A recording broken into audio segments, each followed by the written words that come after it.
வேதத்தை எடுத்துக்கொள்ளும். எபிரேயருக்கு எழுதின நிருபம் 12வது அதிகாரம். எபிரேயருக்கு எழுதின நிருபம் 12வது அதிகாரம் அதனுடைய 1வது வசனத்தை வாசிக்க கேட்கலாம்.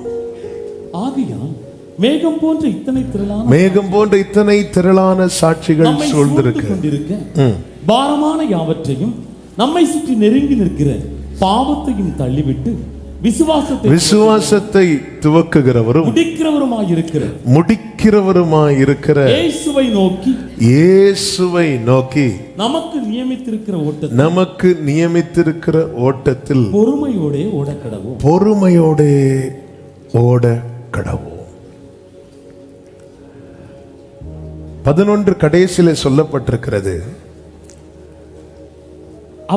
அவர்கள் யாருன்னா இதுக்கு முன்பதாக ஓட்டத்தை முடித்த வேதம் சொல்லுகிற விசுவாசிகள்.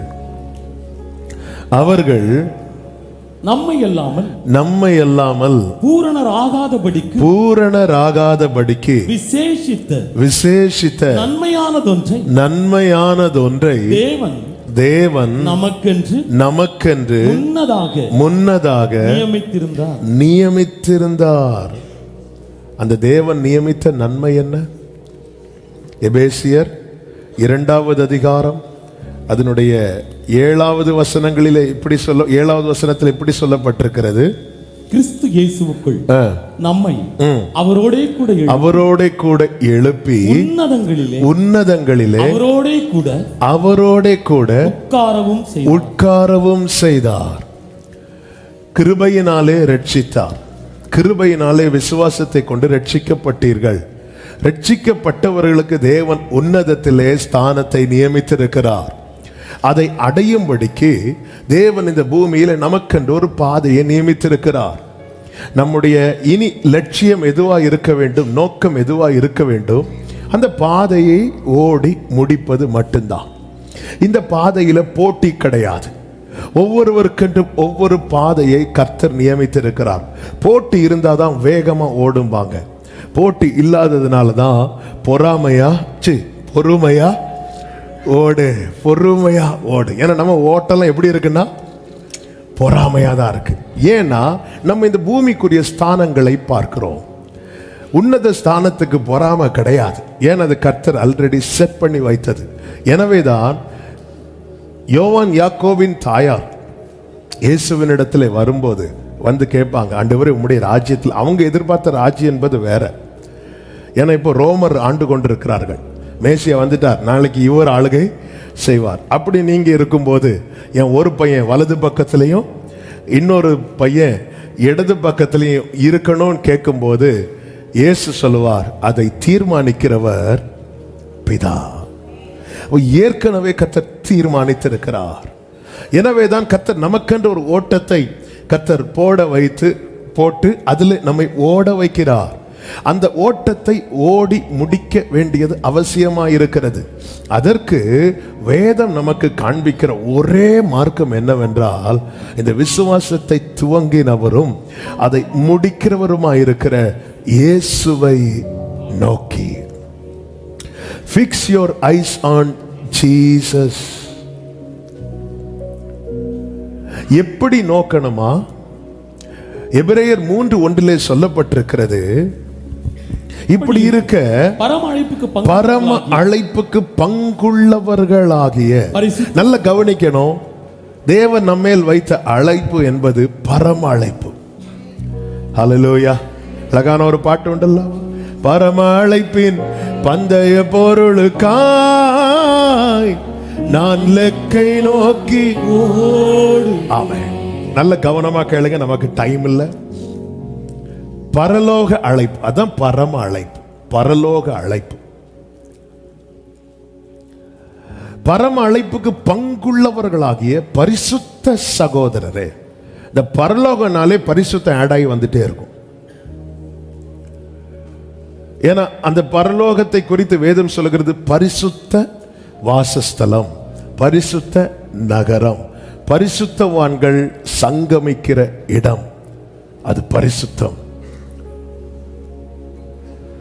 பரிசுத்த சகோதரரே, நாம் அறிக்கை பண்ணுகிற அப்போஸ்தலரும் பிரதான ஆசாரியருமா இருக்கிற கிறிஸ்து இயேசுவை கவனித்து பாருங்கள். Fix your thoughts on Jesus. சும்மா நோக்கி பாருன்னா அப்படி இயேசுன்னு ஒரு போட்டோ வச்சுட்டு ஒரு விளக்க கொளுத்து கொஞ்ச நேரம் அப்படி முன்னாடி 2 நிமிஷம் மௌன அஞ்சலி செலுத்துறதல்ல. சிலர் அப்படி நோக்கி பார்த்துட்டு போவாங்க, எதுக்கு பார்க்குறாங்கன்னு அவங்களுக்கும் தெரியாது.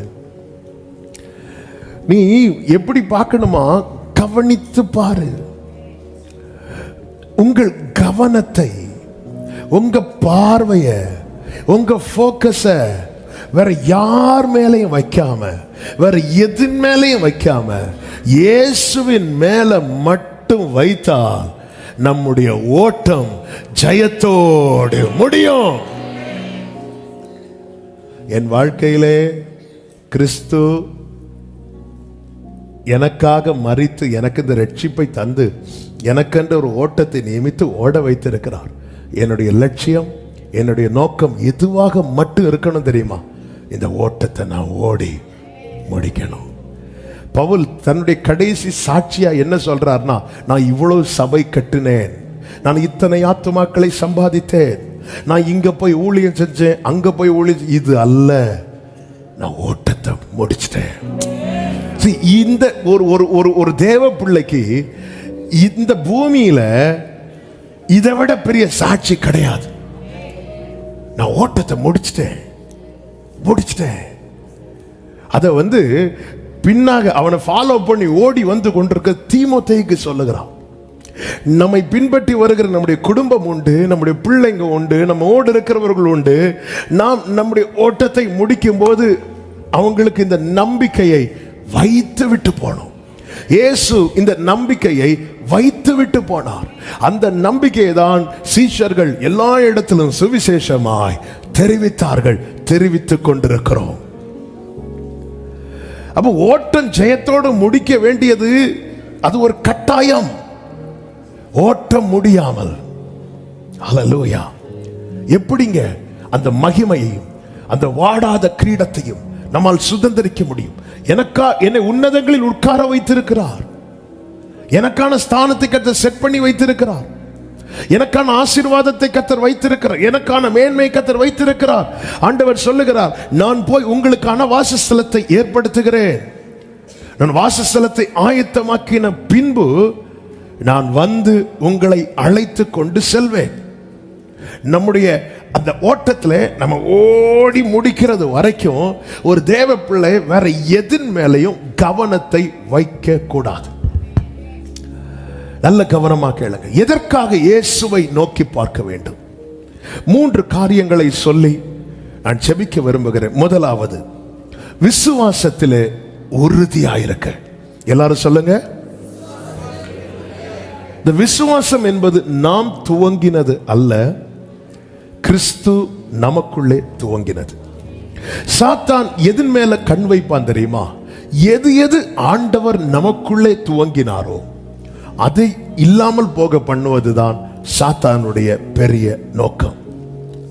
பேதுருவை பார்த்து ஆண்டவராகிய இயேசு கிறிஸ்து லூக்கா 22வது அதிகாரம் அதனுடைய 31, 32 வசனங்களில் இப்படி சொல்லுகிறார். பின்னும் கர்த்தர், சீமோனே சீமோனே, இதோ கோதுமையை சுளகினால் புடைகிறது போல சாத்தான் உங்களை புடைகிறதற்கு உத்தரவு கேட்டுக்கொண்டான். நானோ உன் விசுவாசம் ஒளிந்து போகாதபடிக்கு உனக்காக வேண்டிக் கொண்டேன். அப்ப சாத்தானுடைய டார்கெட் என்ன தெரியுமா? நம்மை அழிப்பது அல்ல, நமக்குள் இருக்கிற விசுவாசத்தை அழிப்பது. உலர்ந்த எலும்புகள் நிறைந்த பள்ளத்தாக்கின் நடுவில் எசேக்கியேலை கர்த்தர் கொண்டு போய் நிறுத்திவிட்டு சொல்லுகிறார், இவர்கள் இஸ்ரவேலர் அப்படின்னு.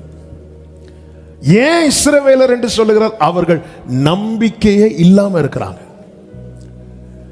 பரலோக பார்வையில யார் மரித்தவன், உலர்ந்த எலும்புகள் அனுபவத்துக்கு உட்பட்டவன் என்றால் கொஞ்சமும் நம்பிக்கை இல்லாதவன், விசுவாசமே இல்லாதவன். அதனாலதான் விசுவாசத்தை குறித்த காரியத்திலே கர்த்தர் சீஷர்களை ரொம்ப கடிந்து கொண்டதை வேதத்தில் பார்க்க முடியும். காரணம், விசுவாசத்தின் ஆரம்பம் அவர்தான், முடிவு அவர்தான். இந்த விசுவாசத்தின் துவக்கம், விசுவாசத்தின் முடிவு, இது நடுவில் நமக்கு ஒரு பாதை இருக்கிறது. அதுதான் நமக்கான ஆயுள். எவ்வளவு காலம் தீர்மானித்தது? பாதையை நியமித்தவர். ஓடுறவங்க தீர்மானிக்கிறதல்ல, நியமித்தவர் தீர்மானித்திருக்கிறார். அப்போ சாத்தானுக்கு நல்லா தெரியும் இவனுக்குள்ளே விசுவாசம் துவங்கப்பட்டு விட்டது. ஏனென்றால் அவர் அல்பாவா இருக்கிறார். அவனுக்கு வசனம் தெரியும், அவரே ஒமேகாவும் இருக்கிறார். அப்ப இவன் ஓடி முடிச்சுட்டா இந்த நம்பிக்கை இவனை வெட்கப்படுத்தாது. இவன் அந்த மகிமையை சுதந்தரிப்பான் என நன்றாய் தெரிந்ததனால இந்த ஓட்டத்தை பாதியில முடிய வைக்க பிசாசானவன் போராடுகிறான். எனவேதான் எபிரேயர் 12:1 சொல்லப்பட்டிருக்கிறது, பாரமான யாவையும் நம்மை சுற்றி நெருங்கி நிற்கிற பாவத்தையும் தள்ளிவிட்டு. அது இருக்கட்டும், அப்புறம் பார்த்துக்கலாம், அப்புறம் பார்க்க முடியாது. விசுவாசத்துல உறுதியா இருக்கணும். இயேசுவை எந்த அளவுக்கு பார்க்கிறோமோ அந்த அளவுக்கு ஃபெய்த்ல ஸ்ட்ராங்கா இருப்போம். பேதுரு இயேசுவை பார்த்தான், விசுவாசத்தில் உறுதியானான், கடல்ல இறங்கி நடந்தான். என்ன ஃபெய்த்துங்க இது! ஆனா கொஞ்ச தூரத்துல ஃபோக்கஸ மாத்துறான். போட்ல இருந்து பேதுரு கடல்ல இறங்கினது அவனுக்குள் இருந்த அற்புதமான விசுவாசம். ஏன் அவன் பார்த்தது இயேசுவை. நீரேயானால், நீரேயானால் நான் உம்மிடத்தில் வர.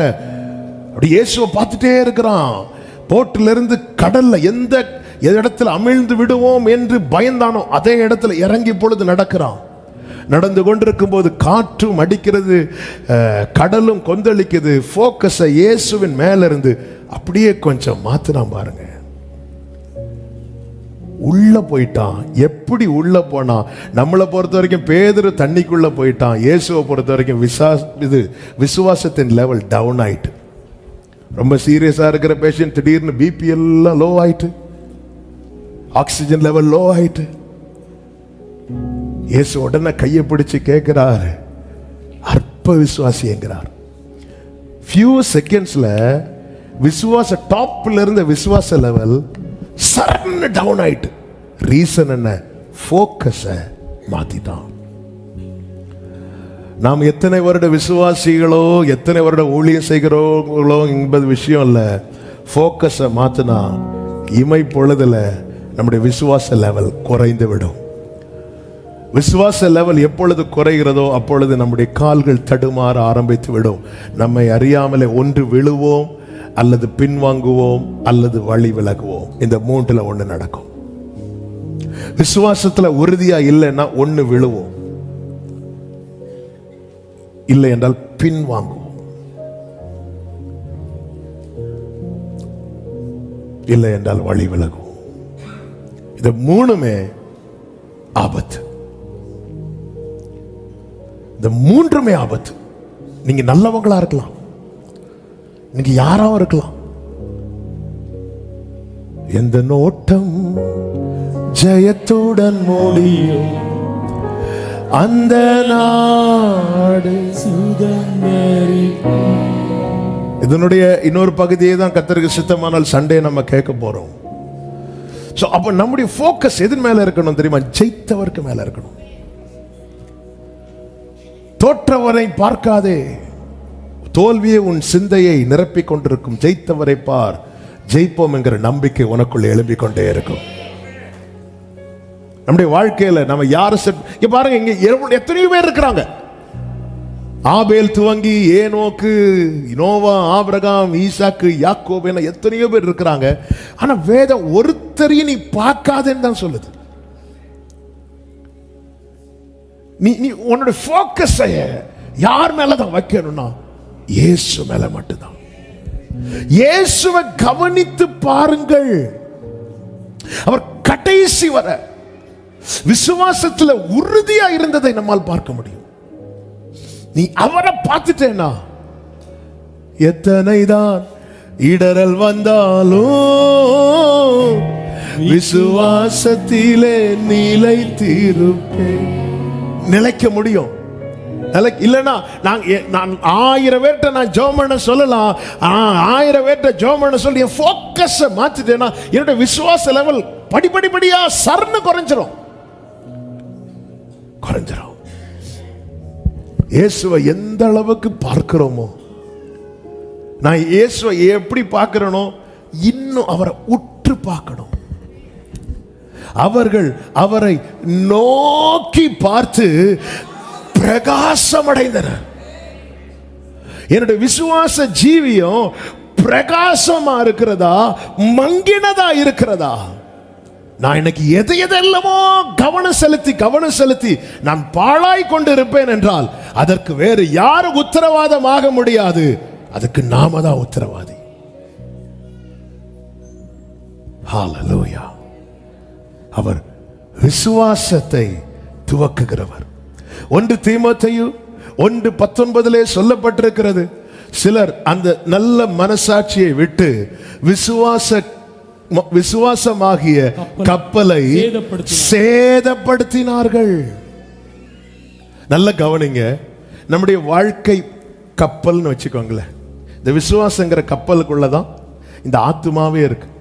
ஒரு ஷிப்பு ஒரு கரையிலிருந்து மறுகரைக்கு போகுது. அந்த ஷிப்பில் நிறைய விலையேறப்பட்ட பொருட்கள் எல்லாம் இருக்கு, போகுது. அப்போ உள்ள ஷிப்புக்குள்ள சேஃபான இடத்துல அந்த பொருட்கள் எல்லாம் வச்சிருக்கிறாங்க. இது டேமேஜ் இல்லாம மறுகரை போய் சேரணும்னா கப்பலுக்கு எந்த டேமேஜும் வந்துடக்கூடாது. கப்பல் டேமேஜ் ஆச்சுன்னு வைங்களேன், உள்ள இருக்கிற எவ்வளவு காஸ்ட்லியான பொருளானாலும் அது அழிந்து போயிடும். அதுபோலதான் இந்த விசுவாசம் என்கிற கப்பல் தான் நம்முடைய ஓட்டம். அதுக்குள்ளதான் அவர் மீட்டு கொண்ட ஆத்துமா இருக்கிறது. அதான் நான் ரட்சிக்கப்பட்டுட்டேன்ல, இனி எப்படியும் இல்ல இல்ல இனி இந்த ஓட்டத்தை. அதனாலதான் ஆண்டவரை பாருங்க, நம்முடைய திராணி அறிந்து நமக்கான பாதையை செட் பண்ணி வச்சுட்டு நீ பொறுமையாவா. இதுல விசுவாச ஓட்டத்துல ஓடி முடிக்கிற எல்லாருக்குமே ஃபர்ஸ்ட் பிரைஸ், செகண்ட் பிரைஸ் கிடையாது. ஓடி முடிக்கிற எல்லாருக்கும் பக்கத்துல 2 பேரை பார்த்து சொல்லுங்க, நமக்கு ஃபர்ஸ்ட் பிரைஸ். மட்டும் கேட்க. ஹல்லேலூயா. ஓடி முடிச்சிடணும். இயேசுவை நோக்கி பார்க்கிறவர்கள், கவனிக்கிறவர்கள், கவனிங்க இயேசுவை. பிலிப்பு வாரான், நாத்தான்வேலை பார்த்து இந்த புஸ்தகத்தில் எழுதி இருக்கிறவரை கண்டோம். ஆமென். சரி, ஒருத்தங்களை நம்ம ஒரு போட்டோல பார்த்துட்டு இருக்கிறோம், அல்லது ஒரு படத்துல பார்த்துட்டு இருக்கிறோம், ஒரு பிக்சர்லாம் பார்த்துட்டு இருக்கிறோம். நல்லா அவங்கள பார்த்து பார்த்து பார்த்து அந்த இமேஜை நம்ம உள்ள வாங்கிட்டோம். திடீர்னு அந்த நபர் நமக்கு முன்பாக வந்தா நம்ம பாப்போமா இல்லையா? ஏன் ஒன்றும் இல்லாத எங்களையே இந்த ஆன்லைன்ல பார்த்துட்டு எங்கேயுமே போக வழியில் எங்க போறோம் அப்படியே வாங்க. அப்போ அந்த அளவுக்கு உள்ள வாங்கினா மட்டும்தான் அவரை பார்க்க முடியும். எனக்கு ஒத்தாசை வரும் பர்வதங்களுக்கு நேராக என் கண்களை இப்படி பார்க்க முடியாது. பிலிப்பு வந்து சொன்ன, இதுல எழுதி இருக்கிறவரை பார்த்தேன் அப்படின்னு சொல்றானா, ஏன் அந்த ஏரியால பைபிள் படி வேற யாருமே பைபிள் படிக்கலையா? வேத பாரகர் இருக்கிறாங்க. வேத பாரகர்னா சும்மா கிடையாது, வேதத்தை போதிக்கிறவங்க. அவங்களுக்கு தெரியாத இயேசுவை பிலிப்புக்கு பார்க்க முடிஞ்சதுன்னா அவன் இதை நோக்கி பார்க்கிறான், இதை கவனித்து பார்க்கிறான். நம்ம பைபிள் பார்க்கிறது இயேசுவை பார்க்கறதுக்கா பார்க்கிறோம்? இன்னைக்கு என் பிள்ளை இன்டர்வியூக்கு போறான், ஆண்டவரே கிடைக்குமா கிடைக்குமா? இதோ திறந்த வாசலை உனக்கு முன்பாக. நமக்கு அந்த வசனம் எங்க இருக்குன்னு தெரியும், அதனால இப்படியே எடுப்போம். வேதத்தின் மகத்துவங்களை தாவீது சொல்லுகிறார், உடைய வேதத்தில் உள்ள அதிசயங்களை காண என் கண். அதனாலதான் புதுசா பைபிள் படிக்கிறவங்களுக்கு நான் சொல்லுகிற ஆலோசனை, நீங்கள் எபிரேயர் 11 படிச்சுட்டு பைபிள் படிங்க. அப்பதான் எல்லாத்துலயும் உங்களுக்கு யார் தெரியுமா? கிறிஸ்து. நீங்க கவனித்து பாருங்கள். பெர்கமு சபைக்கு சொல்லும் போது கர்த்தர் சொல்லுகிறார், கிரியைகளை அறிந்திருக்கிறேன். 2 வெளிப்படுத்தல் 2:13 அந்திப்பா என்பவன் கொல்லப்பட்ட நாட்களிலே என்னை பற்றும் விசுவாசத்தை நீ மறுதலியாமல் இருந்ததையும் அறிந்திருக்கிறேன். சாத்தான் விசுவாசத்தை மறுதலிக்க வைப்பான். விசுவாசத்தை மறுதலிச்சா பின்னாடி போவோம். 1 தீமோத்தேயு 4:1 சொல்லப்பட்டிருக்கிறது, அநேக பிசாசுகளின் உபதேசங்களுக்கு செவி கொடுத்து விசுவாசத்தை விட்டு விலகி போவார்கள். டேய், இப்படி எல்லாம் வாழ வேண்டாம். எப்படி வேணாலும் வாழலாம், உனக்கு பரலோகம் தான். விசுவாசத்தை விட்டு விலகி போயிருவாங்க. 1 தீமோத்தேயு 5:12 முதலில் கொண்டிருந்த விசுவாசத்தை விடுவதினாலே ஆக்கினைக்குட்படுவார்கள். 1 தீமோத்தேயு 6:10 பண ஆசை எல்லா தீமைக்கு வேறா இருக்கிறது, சிலர் அதை இச்சித்து விசுவாசத்தை விட்டு வழுவி. அப்ப இதுல 4-5 காரியங்களை இப்போ வசனத்தை வாசித்தோம். அதுல நீங்க சாத்தான் டார்கெட் பண்றது பாத்தீங்களா? ஒரே சைடுல கிடையாது. ஒன்று உபத்திரவத்தை கொண்டு வரான், இன்னொன்னு ஆசையை கொண்டு வரான், இன்னொன்று துர் உபதேசத்தை கொண்டு வரான். அவனுடைய நோக்கம் எல்லாம் என்ன வேணா, இந்த ட்ராக்ல இருந்து இவன் விலகிடணும். ஒன்னு மறுதளிக்கணும், இல்லைன்னா விலகணும், இல்லைன்னா சேதமாக்கணும். இந்த ஆத்மா அந்த பரம அழைப்புக்கு பங்குள்ளவனாய் மாறிவிடக்கூடாது. எனவேதான் வேதம் சொல்லுகிறது, நீங்கள் அறிக்கை பண்ணுகிற அப்போஸ்தலரும் பிரதான ஆசாரியருமா இருக்கிற இயேசுவை கவனித்து பாருங்கள். அவர் மேலதான் போக்கஸ் வைக்கணும். அவரை பார்க்க விசுவாசம், அவரை பார்க்க விசுவாசம், அவரை கவனிக்க எனக்குள்ள நம்பிக்கை. பாருங்க, இந்த ஆக்சிஜன் குறைஞ்சிச்சுன்னா உடனே என்ன பண்ணுவாங்க? ஹாஸ்பிட்டல்ல ஆக்சிஜன் லெவல் டவுன் ஆயிட்டுனா உடனே என்ன பண்ணுவாங்க? ஆக்சிஜன் மாஸ்க் எடுத்து மாட்டுவாங்க.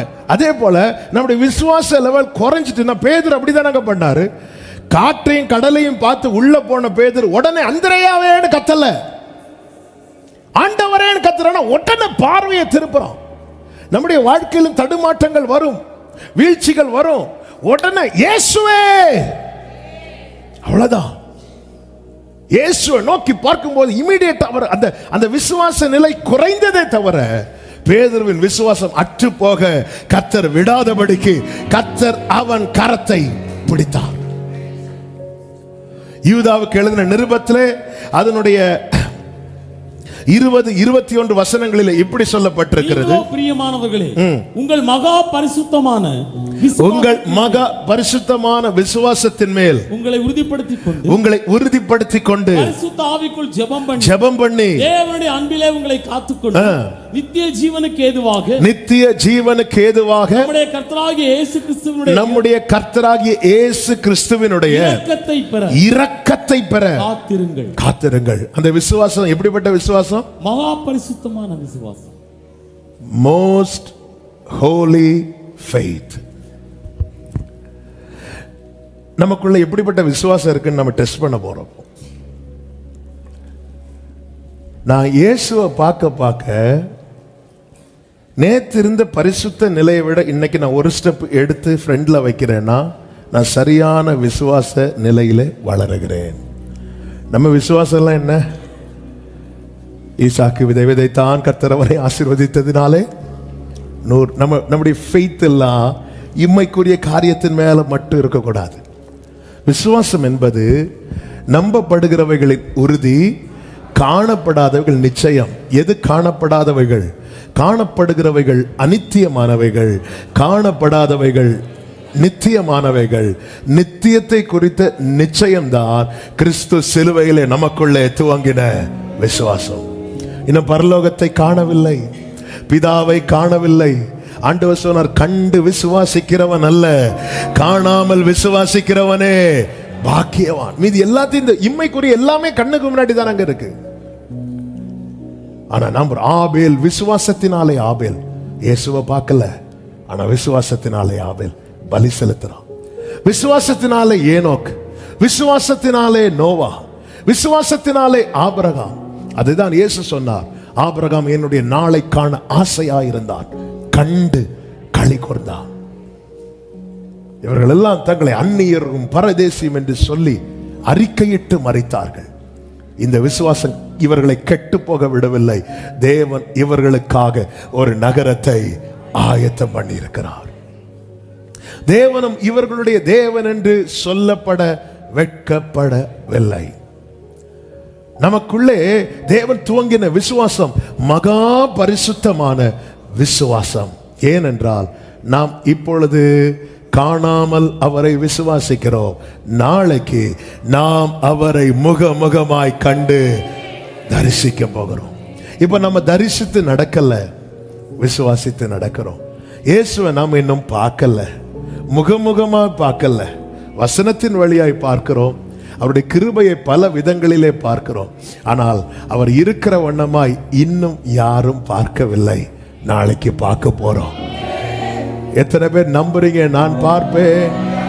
அல்லேலூயா, அல்லேலூயா. இன்ப இயேசு ராஜாவை நான் பார்த்தால் போதும்,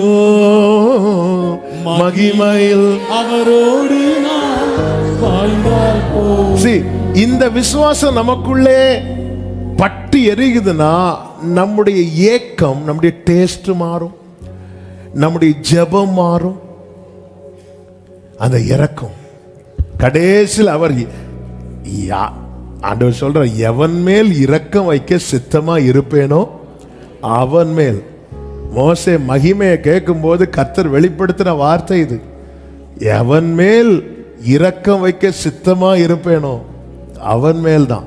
அந்த டைம்ல வந்துட்டு, ஆண்டவரே உம்முடைய நாமத்தினாலே நாங்கள் தீர்க்க தரிசனம் உரைத்தோமே, பிசாசுகளை துரத்தினோமே. ஆண்டவர் ஒரே வார்த்தை சொல்வார், அக்கிரம செய்கைக்காரரே என்னை விட்டு அகன்று போங்கள். அந்த இரக்கம் பெற காத்திருக்கணும். அதாவது ஒருத்தங்க நம்மளை இப்படியே பார்த்துட்டே இருப்பாங்கன்னா அவங்களெல்லாம் அப்படி ஈஸியா தட்டிட்டு போக முடியாதுங்க. என் ஆண்டவர் இரக்கத்தில் ஐஸ்வர்யம் உள்ளவர். ஆண்டவரே, வேலைக்காரருடைய கண்கள் தங்கள் எஜமானின் கையை நோக்கி இருக்குமா போலவும், வேலைக்காரின் கண்கள் தங்கள் எஜமாட்டின் கையை நோக்கி இருக்குமா போலவும், எங்கள் தேவனாகிய கர்த்தர் எங்களுக்கு இரக்கம் செய்யும் வரைக்கும் எங்கள் கண்கள் அவர் யாரா இருக்கிறாராம்? நமக்கு பிரதான ஆசாரியர். எபிரேயர் 6வது அதிகாரத்தின் கடைசி வசனத்திலே இப்படி சொல்லப்பட்டிருக்கிறது, நமக்கு முன் ஓடினவராகிய இயேசு மெல்கிசேதேக்கின் முறைமையின்படி நித்திய பிரதான ஆசாரியராய் நமக்காக அந்த திரைக்குள் பிரவேசித்திருக்கிறார். நல்ல கவனமா கேளுங்க. ஏன் இயேசுவின் மேல போக்கஸ் வைக்கணும்னா, அவர் பிரதான ஆசாரியராய் நமக்காக அந்த மகா பரிசுத்த ஸ்தலத்திலே பிதாவின் சமூகத்திலே பிரவேசித்திருக்கிறார். ஒரு பிரதான ஆசாரியன் எதற்காக ஏற்படுத்தப்படுகிறானாம்? எபிரேயர் 5:1 இப்படி சொல்லப்பட்டிருக்கிறது, அன்றியும் மனுஷரில் தெரிந்து கொள்ளப்பட்ட எந்த பிரதான ஆசாரியனும், மனுஷரில் தெரிந்து கொள்ளப்பட்ட எந்த பிரதான ஆசாரியனும் பாவங்களுக்காக காணிக்கைகளையும் பலிகளையும் செலுத்தும்படி மனுஷருக்காக தேவ காரியங்களை பற்றி நியமிக்கப்படும். ஒரு பிரதான ஆசாரியன் எதற்காக நியமிக்கப்படுகிறான்? மனுஷருக்காக. எல்லாரும் சொல்லுங்க, மனுஷருக்காக தேவ காரியங்களை பற்றி நியமிக்கப்படுகிறான். பழைய ஏற்பாட்டிலே லேவி கோத்திரத்தாரை பிரித்தெடுத்து அதிலே ஆசாரியர்கள், பிரதான ஆசாரியர்கள் என நியமிக்கப்பட்டதை வேதம் நமக்கு காண்பிக்கிறது. புதிய ஏற்பாட்டிலே நமக்காய் நியமிக்கப்பட்ட பிரதான ஆசாரியர் ஆரோனோ அவன் வழி வந்தவர்களோ அல்ல, மெல்கிசேதேக்கின் முறைமையின்படி வந்த நம் ஆண்டவராகிய இயேசு கிறிஸ்து நமக்காய் நியமிக்கப்பட்டிருக்கிறார். பழைய ஏற்பாட்டில் அநேக ஆசாரியர்கள், அநேக பிரதான ஆசாரியர்கள் உண்டு. ஒன்று அவர்களுக்கான டியூட்டி முடிஞ்சதும் மாறிடுவாங்க, இல்லைன்னா அவர்களுக்கான ஓட்டம் முடிஞ்சதும் மாறிடுவாங்க. எனவேதான் பழைய ஏற்பாட்டு பிரதான ஆசாரியர்கள் நிலையானவர்கள் கிடையாது. ஆனால் நமக்காய் நியமிக்கப்பட்டவரோ மரித்தது உண்மைதான், ஆனால் இன்றும் அவர் உயிரோடு இருக்கிறார். பழைய ஏற்பாட்டில் தங்கள் பாவங்களுக்காகவும் பிரதான ஆசாரியர்கள் பலியிட வேண்டும். ஆனால் நம்முடைய பிரதான ஆசாரியரை குறித்து வேதம் இப்படி சொல்லுகிறது. எபிரேயர் 7வது அதிகாரம் அதனுடைய 26வது வசனம். பரிசுத்தரும் பரிசுத்தரும் குற்றமற்றவரும் குற்றமற்றவரும் மாசு இல்லாதவரும் பாவிகளுக்கு விலகினவரும் வானங்களிலும் உயர்ந்தவருமாயிருக்கிற இவ்விதமான பிரதான ஆசாரியரே, கைகளை உயர்த்தி சத்தம் ஆமென் சொல்லுங்க பார்க்கலாம். பிரதான ஆசாரியரே, எங்கள் பிரதான ஆசாரியரே, பிரதான ஆசாரியரே, எங்கள் நல்ல கவனமா கேளுங்க. மனுஷனுக்காக தேவ காரியங்களை குறித்து நியமிக்கப்பட்டிருக்கிறோம். ஆண்டவர் உயிர் தெழுந்து போனார் என்பது உண்மை. ஆனா அவர் பிரதான ஆசாரியராய் அந்த திரைக்குள்ள பிரவேசித்திருக்கிறார்.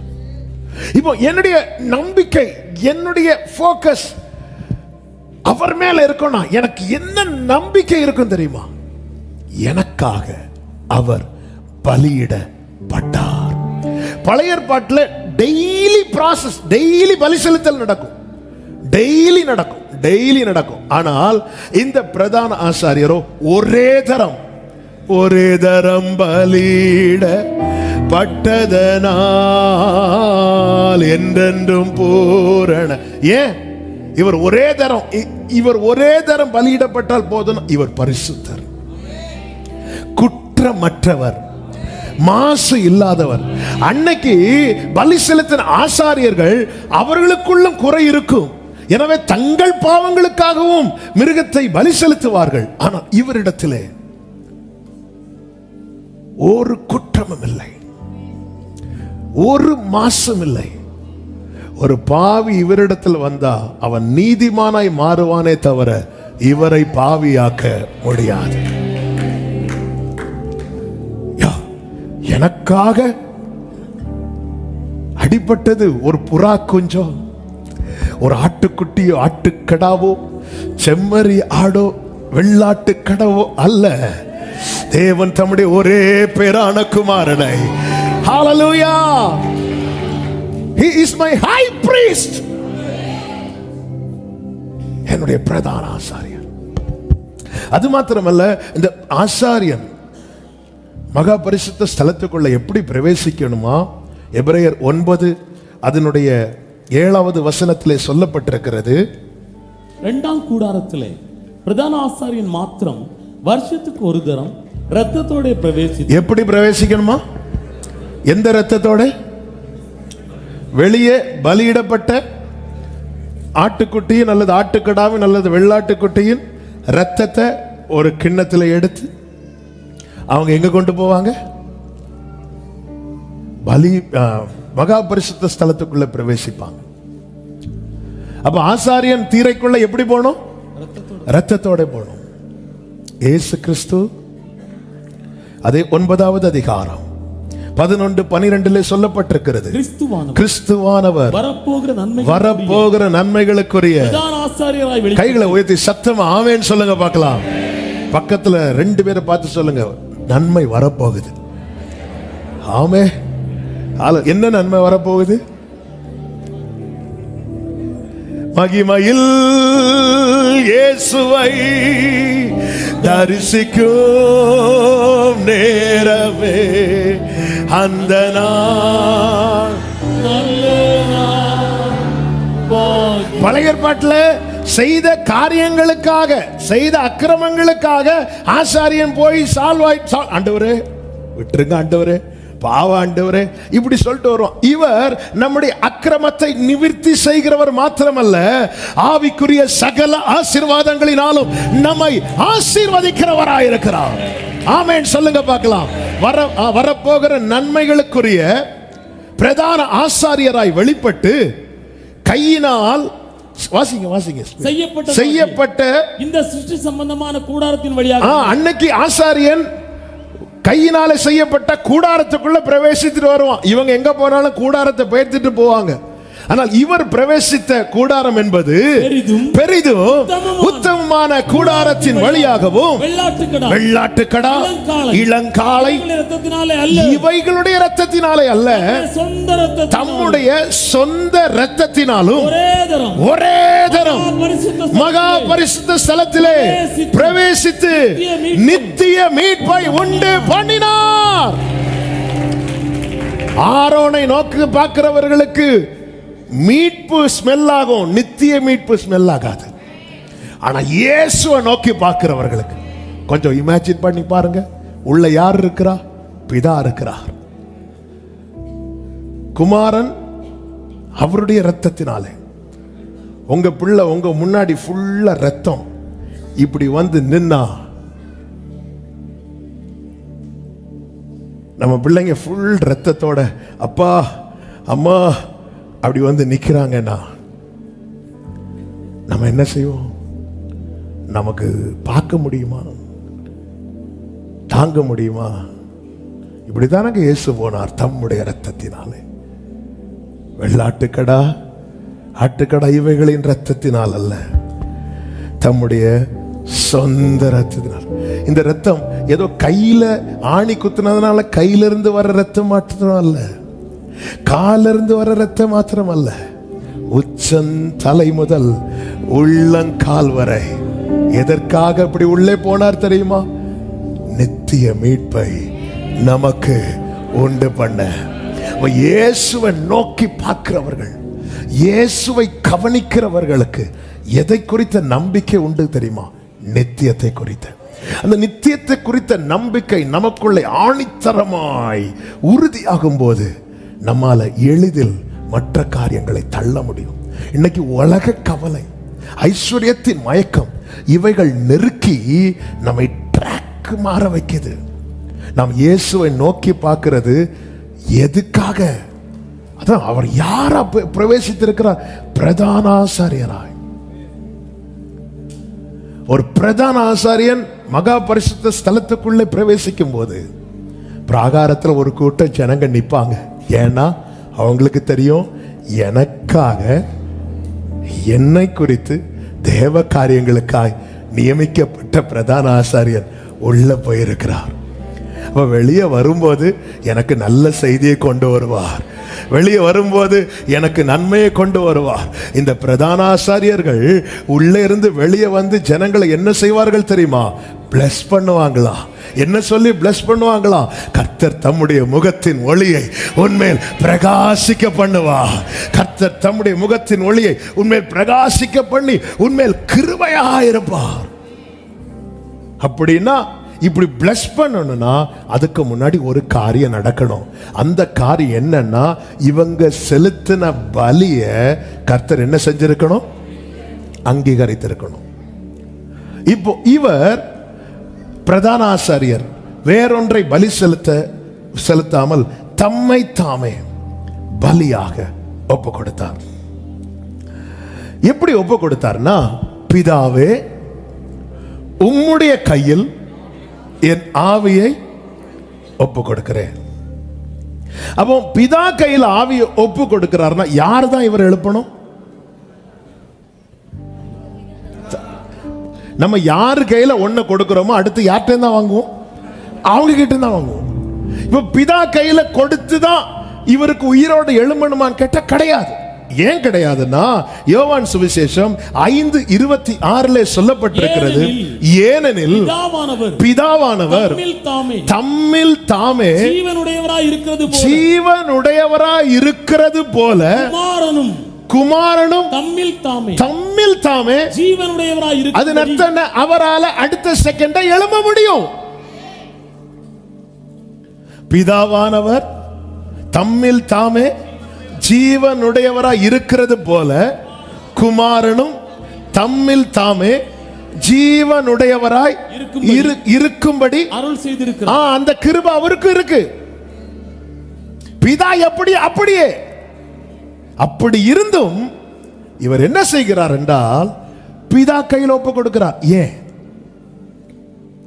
பழைய ஏற்பாட்டில் பலி செலுத்தி விட்டு வானத்தை எப்படி பார்ப்பாங்க? அவர் அங்கீகரித்ததின் அடையாளமாக வானத்திலிருந்து அக்கினி இறங்கும். அக்கினி நடுவிலே புகை என்ன செய்யணும்? எழும்பி போகும். ஆண்டவரே, பிதாவே, இவர்களை மன்னியும், இவர்களுக்காக நான் என்ன பலியா கொடுக்கிறேன், நீங்க அங்கீகரிங்க. கொடுத்துட்டார். ஒரு நாள் ஆச்சு, நோ ரிசல்ட். 2 நாள் ஆச்சு, நோ ரிசல்ட். 3வது நாள் கர்த்தர் காயினையும் அவன் காணிக்கையையும் அங்கீகரிக்கவில்லை, ஆபேலையும் அவன் காணிக்கையும் அங்கீகரித்தார். தேவன் ஒரு பலியை அங்கீகரிக்கிறார்னா அது யார் செலுத்துறாங்களோ, யாருக்காய் செலுத்தப்பட்டிருக்கிறதோ அவர்களையும் அங்கீகரித்தார் என்று அர்த்தம். அப்படி என்றால் இயேசு கிறிஸ்து நமக்காய் பலியிடப்பட்டு பிதாவினால் அந்த பலி அங்கீகரிக்கப்பட்டதின் அடையாளமாக அவர் மரணத்தை ஜெயமாய் விழுங்கி 3வது நாளிலே உயிரோடு எழுந்தார். அப்படி என்றால் இந்த பகல் வேளையிலே எத்தனை பேர் சொல்ல முடியும், நான் பரலோகத்தால் அங்கீகரிக்கப்பட்டிருக்கிறேன்? ஆமென் சொல்றவங்க நல்ல கைகளை தட்டி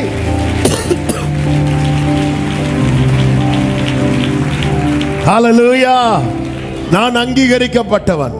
எதை வச்சு சொல்றீங்க? என்ன தியாகம் பண்ணி இருக்கிறீங்க? என்ன என்ன என்ன நீங்க ஆஃபர் பண்ணி இருக்கிறீங்க? என்ன செஞ்சிருக்கிறீங்க? எனக்காய் ஒரு பழுதற்ற ஆட்டுக்குட்டி அடிக்கப்பட்டது. பிதா அதை அங்கீகரித்தார். எனவேதான் 1 கொரிந்தியர் 15வது அதிகாரம் 17வது வசனத்திலே பவுலை கொண்டு ஆவியானவர் இப்படி சொல்லுகிறார், கிறிஸ்து எழுந்திரா விட்டார், உங்கள் விசுவாசம் வீணா இருக்கும். அடுத்த வார்த்தை, நீங்கள் இன்னும் உங்கள் பாவங்களில் இருப்பீர்கள்.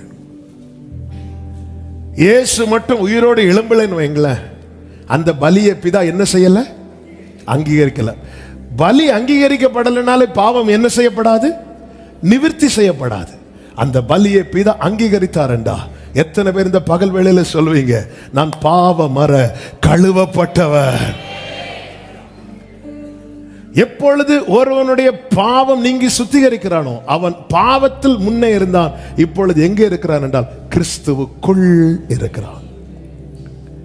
கிறிஸ்துவுக்குள் வாழும் எனக்கு எப்போதும் வெற்றி உண்டு.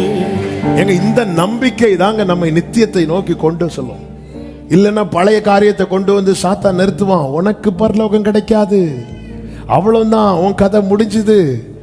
அப்ப சொல்லணும், எனக்காக அவர் பலியிடப்பட்டிருக்கிறார், அவருடைய தழும்புகளால் நான் குணமாகிறேன். கிறிஸ்துவை நோக்கி பாருங்கள். எதற்கு? விசுவாசத்தில் உறுதியாக இருக்க. 2வது ஒரு காரியம், ஏன் இயேசுவை நோக்கி பார்க்க வேண்டும் என்றால் இந்த ஓட்டத்திலே சிலுவையை சுமக்கவும் சிலுவையை சகிக்கவும். அதே எபிரேயர் 12வது அதிகாரம் 2-3 வசனங்களை வாசியுங்கள். அவர் தமக்கு முன் வைத்திருந்த சந்தோஷத்தின் பொருட்டு அவமானத்தை எண்ணாமல் சிலுவையை சகித்து தேவனுடைய சிங்காசனத்தின் வலது பாரிசத்தில் வீற்றிருக்கிறார். ஆகையால் நீங்கள் இளைப்புள்ளவர்களாய் உங்கள் ஆத்துமாக்களில் சோர்ந்து போகாதபடிக்கு தமக்கு விரோதமாய் பாவிகளால் செய்யப்பட்ட இவ்விதமான விபரீதங்களை சகித்த அவரையே நினைத்துக் கொள்ளுங்கள். வேதத்துல வேற யாரை நினைச்சாலும் ஏதாவது ஒரு இடத்துல பழி வாங்கியிருப்பாங்க. ஏதாவது ஒரு இடத்துல வச்சு அடிச்சுட்டு போயிட்டே இருப்பாங்க. அதனாலதான் பைபிள் சொல்லுது, நீ பேதுருவே நினைக்காத, திடீர்னு கத்தி எடுத்து வெட்டுறதுக்கு வாய்ப்பு இருக்கு. யோவானே நினைக்காத, அக்கினி இறக்குறதுக்கு வாய்ப்பும் இருக்கு. அவரை சகித்த விபரீதங்களை நல்லா புரிஞ்சுக்கோங்க. நம்முடைய பாதை நம்ம சரியாய் பயணிக்கிறோம் என்பதின் அடையாளத்தில் ஒன்று என்ன தெரியுமா? முகாந்திரம் இல்லாமல் சிலர் பகைப்பாங்க, சிலர் காயப்படுத்த வருவாங்க. நான் சகிக்கிறேன்னா நான் என்ன சொல்ல விரும்புறேன் தெரியுமா? எனக்கு முன்னாடி ஒரு சந்தோஷத்தை கர்த்தர் வச்சிருக்கிறார். என்னால சகிக்க முடியலன்னா, சிலுவை என்னால சகிக்க முடியலன்னா, நான் நித்தியத்தை குறித்து நம்பிக்கை இல்லாதவன் என்பதை காண்பிக்கிறேன். சிலுவையை நான் சகிக்கிறேன்னா எனக்கு முன்னாக கர்த்தர் ஒரு சந்தோஷத்தை வைத்திருக்கிறார். அந்த சந்தோஷம் தான் என்ன? அவர் பிதாவின் வலது பாரிசத்தில் வீற்றிருக்கிறார். ஆண்டவர் சொல்லுகிறார், ஜெயம் கொள்ளுகிறவனவனோ அவனும் என்னோடு கூட என் சிங்காசனத்தில் உட்காரும்படி நான் அருள் செய்வேன். பிரியமானவர்களே, 2 பேர் சிலுவை சுமந்ததை நம் வேதத்தில் பார்க்க முடியும். ஒன்று இயேசு கிறிஸ்து. இயேசு கிறிஸ்துவுக்கு மேல யாரும் சிலுவையை தூக்கி வைக்கல. வேதம் சொல்லுகிறது, யோவான் 19:17, அவர் தம்முடைய சிலுவையை சுமந்து கொண்டு புறப்பட்டு போனார். அவர் போகிற வழியில சிரேன ஊரனாகிய சீமோன் என்கிறவன் கொஞ்ச நேரம் இந்த சிலுவையை சுமக்க வச்சாங்க. அது எப்படி வச்சாங்களா? மத்தேயு 27 அதனுடைய 32 சொல்லப்பட்டிருக்கிறது, அவருடைய சிலுவையை சுமக்கும்படி அவனை பலவந்தம் பண்ணி நாங்க ஃபோர்ஸ் பண்ணாங்க,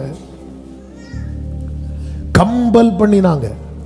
அப்ப ஒருத்தன் சிலுவை எப்படி சுமக்கிறான்னா கம்பல்ஷன்ல, வேற வழி இல்லாம நிர்பந்தத்தின் பேர்ல சுமக்கிறான். இயேசு சிலுவை எப்படி சுமக்கிறார்னா விரும்பி சுமக்கிறார். நல்ல கவனமா கேளுங்க, கர்த்தர் நியமித்த பாதையில விரும்பி நடக்கிறவங்களுக்கு மட்டும்தான் சகிக்க முடியும். வேற வழி இல்லாம நடக்கிறவங்களுக்கு சகிக்க முடியாது. எப்ப வேணாலும் ஸ்கிப் ஆகலாம். ஏன் காலைல எழும்பி ஜெபம் பண்றீங்க? விரும்பியா வேற வழி இல்லாமலா? வேற வழி இல்லாம இப்பதான் பிள்ளை 12th முடிச்சிருக்கா, ரிசல்ட் எப்படி வரோன்னு. பைபிள் எதுக்கு படிக்கிறீங்க? விரும்பியா வேற வழி இல்லாமலா? கொரோனா டைம்ல பைபிள் படிச்சவங்க வேற வழியே. சங்கீதம் 91 படிக்கலைன்னா கொரோனா வந்து கடிச்சிரும். ஒரு நாளும் பிள்ளை கிட்ட கேட்க மாட்டாங்க. எக்ஸாம் அன்னைக்கு காலைல கேட்பாங்க, ஏ பைபிள் படிச்சியா? இன்னைக்கு மேக்ஸ் எக்ஸாம். எங்க இந்த வேற வழி இல்லாம நிர்பந்தத்தின் பேர்ல நம்ம ஆண்டவருக்கு அடுத்த காரியத்தில் ஒண்ணு செய்யறோம் தெரியுமா? நிலைக்காது. ஒரு இடத்துல நமக்கு எதிர்பாராத காரியங்கள் வந்தா நம்மளால தாங்க முடியாது, சகிக்க முடியாது. விட்டு அந்த சிலுவையை எடுத்து அந்த ஆளை குத்திட்டு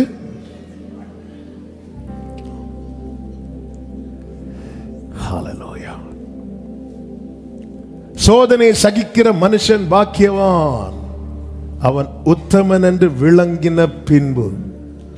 அப்போ நான் உத்தமன் என்று, இவன் உண்மையாதான் சிலுவையை சுமக்கிறான், இவன் விரும்பிதான் அந்த பாதையில வாரான் அப்படிங்கிறத பரலோகம் எப்படி மதிப்பிடுகிறது என்றால் நான் எந்த அளவுக்கு சகிக்கிறேன். அதனால வேற யாரையும் பார்க்காதீங்க. ஆண்டவரே நீர் சொல்லுங்க, எலி அக்கினி இறக்கிறது போல அக்கினி இறக்கலாமான்னு சொல்லும் போது இயேசு திரும்பிக்க, உனக்குள்ள என்ன ஆவி இருக்கிறது? ஒருவன் தன்னைத்தானே, ஒருவன் என்னை பின்பற்றி வர விரும்பினால், எனக்கு சீஷனா இருக்க விரும்பினால், அவன் தன்னைத்தானே வெறுத்து தன் சிலுவை எடுத்துக்கொண்டு என்னை பின்பற்ற கடவன். இயேசு தோள்ல சிலுவையை தூக்கி வைக்கும் போது இயேசு சிலுவையும் பார்க்கல, சுத்தி நிந்திக்கிறவங்களை பார்க்கல. இது முடிஞ்சிட்டுனா கிடைக்க போகிற சந்தோஷம், அந்த ரிவார்டு. ஹalleluya. அதுதான் பவுல் சொல்லுகிறார், இக்காலத்து பாடுகள் இனி வெளிப்பட போகும் மகிமைக்கு ஒப்பிடத்தக்கவைகள் அல்ல. பவுலுக்குள்ளே ஒரு பாடுகளின் அனுபவம் வரும்போது பவுல் உடனே மகிமையை நினைக்கிறார். ஹalleluya. பிரியமான கர்த்தருடைய பிள்ளைகளே, இந்த சகிப்புத்தன்மை கொஞ்சமும் இல்லாம போக காரணம் என்ன தெரியுமா? நாம் இயேசுவை கவனிக்கவில்லை. அவங்க எப்படி பண்ணாங்க, அப்ப நம்ம அவங்கள தானே கவனிக்கிறோம். இவங்க என்ன பண்ணாங்க, இவங்கள தானே கவனிக்கிறோம். இயேசுவையே நீங்க பைபிள்ல அந்த ஒரு பெர்ஃபெக்ட் கேரக்டர் எல்லா சைட்லயும் எல்லாத்தையும் பார்க்க முடியாது. இயேசுவை தவிர வேற யார்ட்டையும் பார்க்க முடியாது. இப்ப தாவீதை பாருங்க. இந்த சீமை என்பவன் கல்ல தூக்கி போடுற தாவீத. அப்சலோம் கதை முடிஞ்சிட்டு இனி தாவீது தான் தெரிஞ்சதும் ஓடி வரும் சீமை, ராஜாவே நான் பண்ணதுக்கு கண்டிப்பா என்னை நீங்க கொல்ல தான் போறீங்க, தயவு செய்து என்னை கொன்றாதீங்க, என்னை மன்னிச்சிருங்க. தாவீது சொல்றா, மன்னிச்சிட்டேப்பா, ஒன்றும் பண்ண மாட்டேன். எல்லாம் விட்டோன்னு சீமைக்கு சந்தோஷம். எப்பாடா, இப்போ தாவீது கண்ணை மூடுற டைம் ஆச்சு. சாலமோன் வாரார். சாலமோனே, அவனை விட்டுறாது, நீ ஞானவான், என்ன செய்யணுமோ பார்த்து செஞ்சிரு. கடைசி தாவீது கண்ணை மூடும்போது ஒருவன் செய்ததை நினைத்து தன் பிள்ளைக்கிட்ட அந்த காரியத்தை விதைச்சிட்டு போறான். இயேசு கண்ணை மூடும்போது, பிதாவே இவர்களுக்கு மன்னியும். நான் தாவீதை குறைத்து மதிப்பிடவில்லை, ஆனா இயேசுவை கம்பேர் பண்ணும்போது இவங்க எல்லாம் நத்திங். நமக்கான அடிச்சுவடை இயேசு முன்னாடி வச்சிருக்கிறார். நம்ம உடனே தாவீது பாத்தீங்களா, கடைசியில் வச்சிருந்தார். தாவீதின் குமாரன் வந்துட்டு போயிட்டு அடுத்து வரதுக்கு ரெடியா இருக்கிறார். ஆமே. நம்ம இது ஃபுல்லா சங்கீதத்துக்குள்ளே கிடக்கிறதுனால தாவீது வந்துட்டு போயாச்சு, தாவீதின் குமாரனும் வந்துட்டு போயிட்டு அடுத்து வரதுக்கு ரெடியா இருக்கிறார். சகித்துக் கொள்ளுங்கள். ஏங்க, கொஞ்சம் சகிச்சுட்டோன்னா, எங்க அப்பா அழகா ஒரு பாட்டு எழுதியிருக்கிறாங்க. ஆமா, உலகோர் வெறுத்திட்டாலும் என்னை உற்றார் வெறுத்திட்டாலும், உலகோர் பகைத்திட்டாலும் என்னை உற்றார் வெறுத்திட்டாலும், நிந்தைகள் சுமந்திட எனக்கென்றும் கிருபை தாரும். எப்படி எழுதிருக்கு? ஏன்னா எங்க அப்பா கடந்து வந்த பாதை அப்படிப்பட்ட பாதை. நிந்தைகள் நீங்கிட கேட்கல, சுமந்திட. சொந்தக்காரங்க மண்ணு தூக்கி போடுறாங்க, எங்க போனாலும் ஒரு தனிமைப்படுத்தல. அந்த இடத்துல எனக்கு இதை மாத்துங்க, அதை மாத்துங்க, அல்லது அவங்கள அடிங்க, இவங்களை அடிங்க, அப்படி கேட்கல. நிந்தைகள் சுமந்திட எனக்கென்றும் கிருபை. அது அவங்க என்ன உருன்னு பாக்குறாங்க, இருன்னு பாக்குறாங்க. இயேசுவை எத்தனை பேர் எங்க ஏலி ஏலி அப்படின்னு சொல்லிட்டு அந்த அரமிக் லாங்குவேஜ்ல பிதாவை நோக்கி கூப்பிடும் போது கீழே இருந்து சொல்றாங்க, எலியாவை கூப்பிடுறான். எவ்வளவு பரியாசம், எவ்வளவு நிந்தை, காரி உமிழ்ந்தார்கள். அது நடுவில் அவமானத்தை எண்ணாமல் அவங்க இப்படி பேசுறாங்க. நம்ம நம்ம நம்ம நம்ம அழைப்பையே கவனவீனப்படுத்துறோமே. அவங்க அன்னைக்கு என்ன சொன்னாங்க தெரியுமா? அன்னைக்கு அவங்க எப்படி பார்த்தாங்க தெரியுமா? எப்படி பேசுறாங்க தெரியுமா? என்னால தாங்க முடியல. என்னால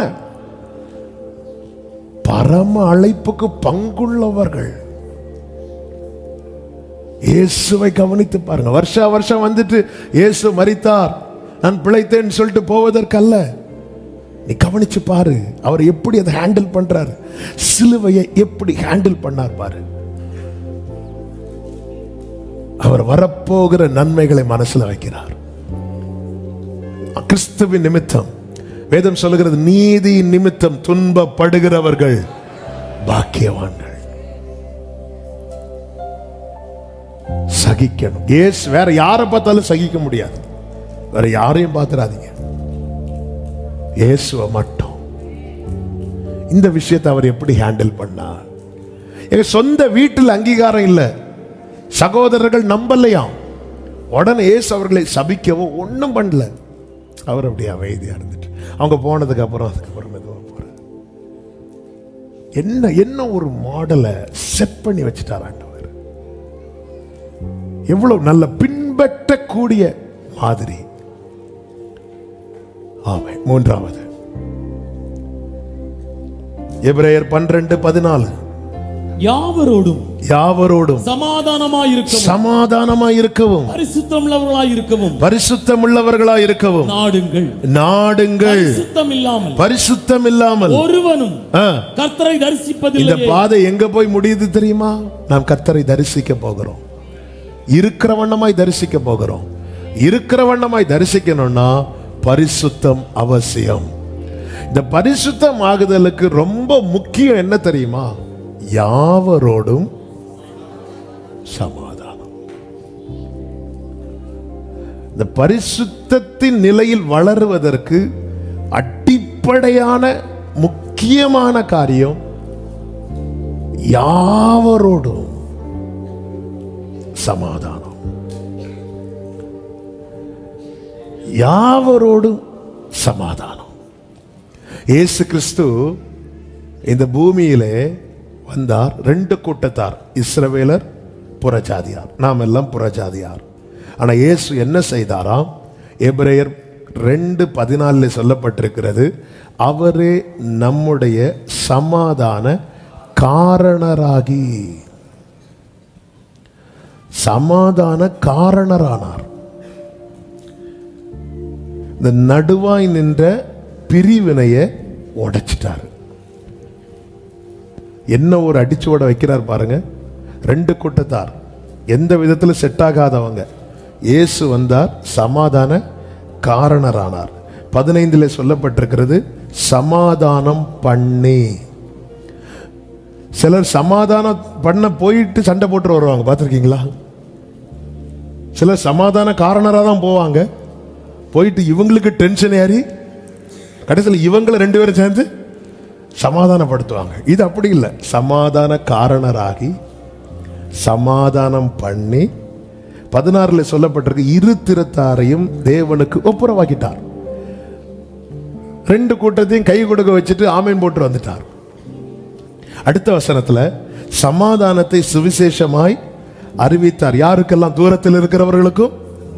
அதாவது பக்கத்தில் இருக்கிறவங்கள்ட்ட ஒன்று பேசிட்டு தூரத்தில் இருக்கிறவங்கள்ட்ட இன்னொன்று பேசுறதல்ல. இதெல்லாம் நம்ம கிட்ட பரவலாய் வரக்கூடிய காரியம். 2 பேர் சண்டையில் இருக்கிறாங்க. ஆண்டவர் வந்து 2 பேரையும் தனித்தனியா பேசிட்டாருன்னு வைங்களேன், 2 பேரும் சேர்ந்துருவாங்க. இதுதான் கிறிஸ்து காண்பித்த மாதிரி. நாம ஒரு 2 பேரை பார்க்கிறோம், அதுவரை நல்லா இருந்தவங்க அதுக்கப்புறம் நல்லா புரிஞ்சுக்கோங்க, இந்த சமாதானத்தை கெடுக்கிற சமாதான குலைச்சலை பிரிவரே உண்டு பண்ணுவதற்கு ஏதுவான கிரியைகள் நம்மில் வெளிப்படுமானால் நம்ம என்ன வெள்ளையம் போட்டாலும் நோ யூஸ். சமாதான காரணராகி ஒண்ணு வேண்டாங்க. பிலாத்துக்கும் ஏரோதுக்கும் செட் ஆகாது.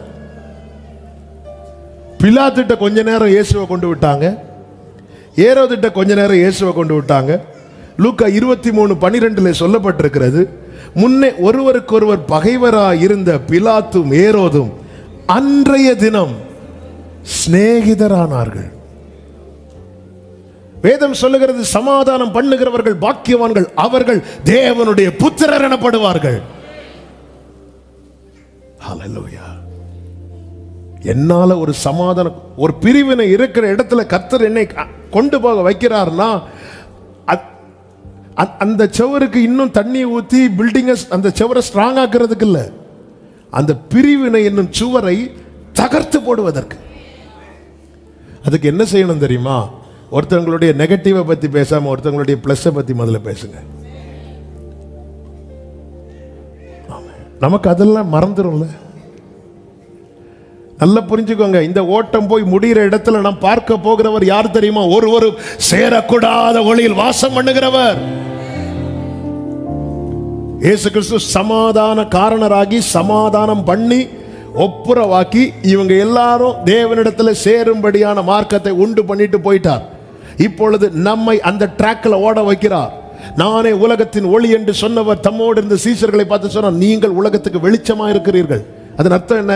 என் கிட்ட இருந்து நீ பெற்ற அந்த பிரகாசத்தை உன் மூலமா மற்றவர்கள் பெறணும். நம் மூலமா எத்தனை பேர் ஆண்டவரிடத்துல சேர்றாங்க? அதுக்கு எனக்கு அதுக்கு காஸ்பல் சொல்ல தெரியாது, எனக்கு அதுக்கு பைபிளுடைய ஒன்றும் தெரியாது. இங்க பாருங்க, இயேசு அழகான ஒரு அடிச்சோட வச்சிருக்கிறார். சமாதான காரணராகுங்க, சமாதானம் பண்ணுங்க. இந்த எரியிற தீல எண்ணெய் ஊத்துற மாதிரி செயல்படாதீங்க. இந்த ஓட்டம் எங்க போய் முடிய போகுதுங்க என்பதை மனதில் வைத்துக் கொண்டு செயல்படுங்கள். ஆவியானவர் சபைகளுக்கு சொல்லுகிறதை காதுள்ளவன் கேட்க கடவன். பரிசுத்தம் இல்லாமல் ஒருவனும், அது ஊழியக்காரா இருந்தாலும் சரிதான், விசுவாசியா இருந்தாலும் சரிதான், எத்தனை தலைமுறை கிறிஸ்தவர்களா இருந்தாலும் சரிதான், எவ்வளவு பெரிய ஊழியக்காரங்களா இருந்தாலும் சரிதான், தூதனா இருந்தாலும் சரிதான், பரிசுத்தம் இல்லாமல் ஒருவரும் தேவனை தரிசிப்பது இல்லை. வாய்ப்பே அதற்கு இல்லை. பரிசுத்த குலைச்சல் ஆகாதிருக்க யாவரோடும் சமாதானம். ஒருவர் மேல் ஒருவருடைய செயலின் நிமித்தம் அவர்களை குறித்த ஒரு கசப்பான வேர் நமக்குள்ளே விழுந்து வளருதுன்னா பாதிப்பு அவர்களுக்கு இல்லை, பாதிப்பு நமக்கு. இந்த விசுவாச கப்பல் சேதமாயிட்டுன்னா இதற்குள்ள என்ன விலையேறப்பட்ட பொருட்கள் இருந்தாலும் அக்கறையில் கொண்டு போய் சேர்க்க முடியாது. அதனால தான் வேதம் சொல்லுகிறது, இயேசுவை பார்த்துட்டேன்னா உனக்கு சமாதானம் பண்ணணும்னு தான் ஆசை வரும். இயேசுவை நோக்கி பாருங்கள். கர்த்தர் இப்படிப்பட்ட கிருபையிலே நம்மை வளர பண்ணுவாராக. ஆவியானவர் சபைகளுக்கு சொல்லுகிறதை காதுள்ளவன் கேட்க கடவன். அப்படி எழுந்து நிற்கலாமா? ஹalleluya. சிலுவை சுமந்தோராய் சீஷனாகுவோம், சிலுவை சுமந்தோராய் சீஷனாகுவோம், சிந்தை வாழ்விலும் தாழ்மை தரிப்போம், நிந்தை சுமப்பேனும் சந்தோஷம் கொள்வோம். இயேசு தாங்குவார், அவரே சுமப்பார், ஒருபோதும் கைவிடவே மாட்டார். ஆமென்.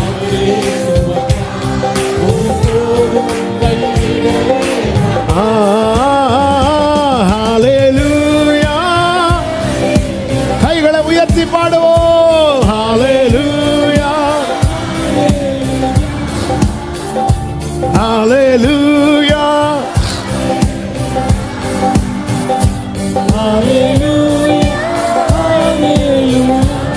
சொந்த பந்தங்கள், சொந்த பந்தங்கள் சொல்லால் கொல்லலாம், சொல்லால் கொல்லலாம், மாற்றோர் சதி செய்து மதிப்பை கெடுக்கலாம், மாற்றோர் சதி செய்து.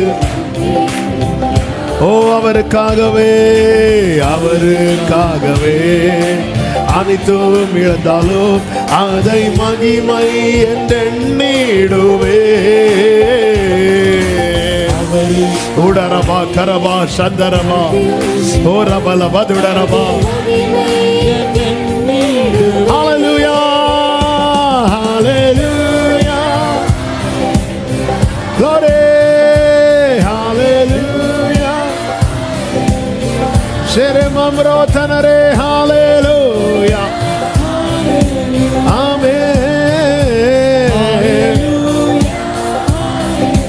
சொல்லுங்க, வாழ்வும் இயேசுவே, வாழ்வும் இயேசுவே, சாவும் லாபமே,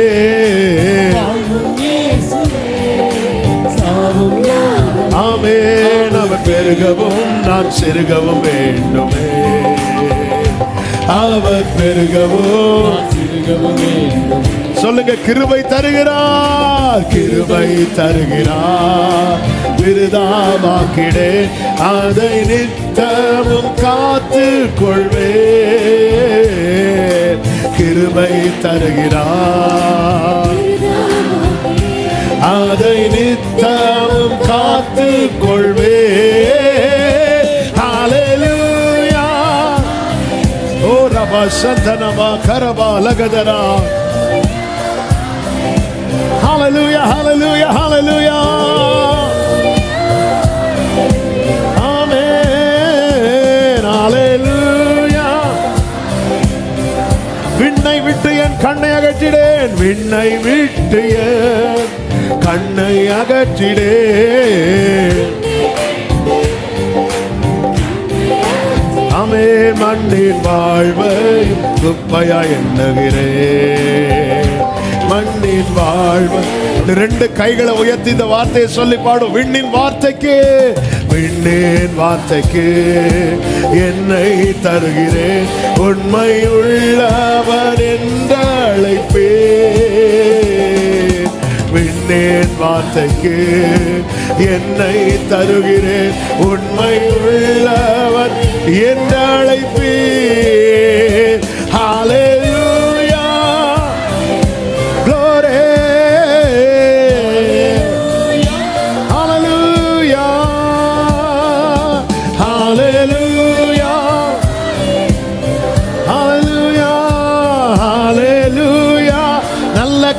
தட்டி தேவனுக்கு மகிமை. முழு பலத்தோடு, முழு பலத்தோடு. Jesus, Jesus. Amen, amen. அப்படியே ஒரு நிமிடம் எல்லாரும் 2 கைகளை உயர்த்தி உம்மையே நோக்கி பார்க்க, உம்மையே கவனித்து முன் செல்ல எனக்கு கிருபை தாரும் ஆண்டவரே. விசுவாசத்தில் உறுதியாயிருக்கும், சிலுவையை சகிக்கவும், யாவரோடு சமாதானமாயிரும், பரிசுத்தத்தில் வளரவும். ஆண்டவரே, இன்னைக்கு ஜீவ மார்க்கத்தை எங்களுக்கு தெரியப்படுத்தி இருக்கிறேன். எங்கள் கண்களும் எங்கள் கவனமும் உங்க மேலேயே இருக்கட்டும். நாங்க எடுத்து வைக்கிற ஒவ்வொரு அடிச்சுவடும் நீர் வைத்து போன சுவடின் மேல் இருப்பதாக எங்களை ஆட்கொண்டு நடத்தும். ஒவ்வொருவர் மேல் இந்த கிருபை இருக்கட்டும். நாங்க எல்லாரும் உங்களை முகமுகமாய் தரிசிக்கணும். அதற்கான ட்ராக்கை போட்டுதான் எங்களை நடத்துறீங்கப்பா.